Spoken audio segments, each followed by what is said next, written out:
High friends, welcome to யாஷிகர். நம்மளோட விஜய் டிவியில் சிந்து பைரவி இப்போ ரீசெண்டான டேஸில் ரொம்பவே சூப்பராக போயிட்டுருக்கு. வாவ், என்ன உமன்டா இவங்க! என்ன ஒரு பவர், என்ன ஒரு டெடிகேஷன், என்ன ஒரு ஹார்ட் ஒர்க் அப்படிங்கிற மாதிரி ரீசெண்டாக நம்ம சிந்து பைரவியில் ஒரு ஃபயர் எபிசோட் வந்தது இல்லையா? இது பவித்ரா ஷேர் பண்ணியிருந்தா கூட அவ்வளோ இதுவாக இருந்திருக்குமான்னு தெரியல. இதை நம்ம ஹீரோ வந்து ஷேர் பண்ணது தான் அதோட ஹைலைட்டே. என்ன ஹார்ட் ஒர்க் பண்ணாலும் அதை பாராட்டுற மனசு அப்படிங்கிறது மோஸ்ட்டாக எல்லாருக்கும் வந்துடாது. நம்ம திரவியம் அந்த வகையில் ரொம்பவே சிறப்பான ஒரு மனிதர் அப்படின்னு சொல்லணும். இந்த வீடியோவை எடுத்து ஷேர் பண்ணது வந்து நம்ம திரவியம் தான். உண்மையிலேயே பவித்ரா வந்து திரவியம்மை தூக்கிட்டு போயிருக்காங்க. இந்த பிக்லையாச்சும் ஜூம் பண்ணி அவங்கள காமிச்சது வந்து தூக்கிட்டு போகலை, ஸ்டூலில் வந்து உட்காந்துட்டு தான் போயிருக்காங்க. ஆனால் ஃபஸ்ட்டு பிக் இருக்கு இல்லையா, அது உண்மையிலேயே திரவியம்மை வந்து ஷோல்டரில் வந்து கேரி பண்ணிவிட்டு ஓடிருக்காங்க. அந்த திரவியமும் அவரோட இன்ஸ்டாகிராம் பேஜில் வந்து மென்ஷன் பண்ணி சொல்லியிருக்காரு. உண்மையிலேயே வந்து பவித்ரா தூக்கிட்டு போனாங்க அப்படின்னு சொல்லி, மனசில் இல்லை ஷோல்டரில் அப்படிங்கிற மாதிரி சொல்லியிருந்தார்.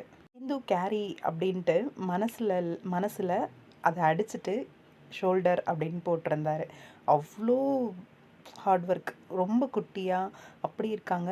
உண்மையாக கஷ்டம், ஒரு விமனால் ஜென்னை தூக்கிறது அப்படிங்கிறது அவ்வளோ வெயிட் இருப்பாங்க. அப்படி இருக்கும் போதும் அப்படி தூக்கிறது அப்படிங்கிறது வேறு லெவல். லாஸ்ட் டைம் கூட ஒரு வீடியோ பார்த்தேன், நம்ம பவித்ரா ஷேர் பண்ணது.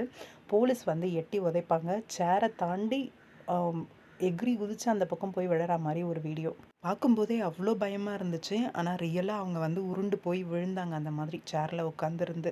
அதெல்லாம் பெரிய விஷயம். உண்மையாக பவித்ராவோட இந்த ஹார்ட் ஒர்க் வந்து ரொம்பவே பாராட்டுக்குரியது. அதை பாராட்டுற மனசு அதை விட பாராட்டுக்குரியதுன்னு தான் சொல்லணும். கண்டிப்பாக சீரியல் வந்து சூடு பிடிக்க ஆரம்பிச்சிருக்கு. இன்னுமே நல்லா வரும் அப்படின்ற ஒரு நம்பிக்கை இருக்குது. டீம் எல்லாருக்கும் எங்களோட மனமார்ந்த வாழ்த்துக்கள். இல்லை, அதை விட பியூட்டி என்ன அப்படின்னா, நம்மளோட ஸ்வாதி, ப்ரீவியஸ் நம்ம ஹீரோயின், அவங்க வந்து வாவ் அப்படின்னு போட்டு பவித்ராவை டேக் பண்ணி டெடிகேஷன் அப்படின்னு போட்டிருந்தாங்க, 100% அப்படின்ட்டு.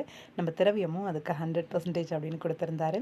அதுக்கு நம்மளோட பவித்ரா வந்து தேங்க்யூ அப்படின்னு டேக் பண்ணியிருந்தாங்க ஸ்வாதியை. போட்டி இருக்கலாம், பொறாமை இருக்கக்கூடாதுன்னு சொல்லுவாங்க எப்பயுமே. இங்கே எல்லாருக்குமே அந்த போட்டி அப்படிங்கிற ஒரு விஷயம் வந்து ரொம்பவே ஹெல்த்தியாக இருக்குது. ஒருத்தருக்கு ஒருத்தர் அந்த பாராட்டுறது அப்படிங்கிற விஷயம் வந்து எல்லாருக்கும் வந்துடாது. நம்ம ஸ்வாதி திரவியம் உண்மையிலேயே பாராட்டியே ஆகணும் இந்த விஷயத்தில். டீம் ஓவரால் நல்லா ஹார்ட் ஒர்க் பண்ணியிருக்காங்க. உங்களோட கருத்துக்கள்?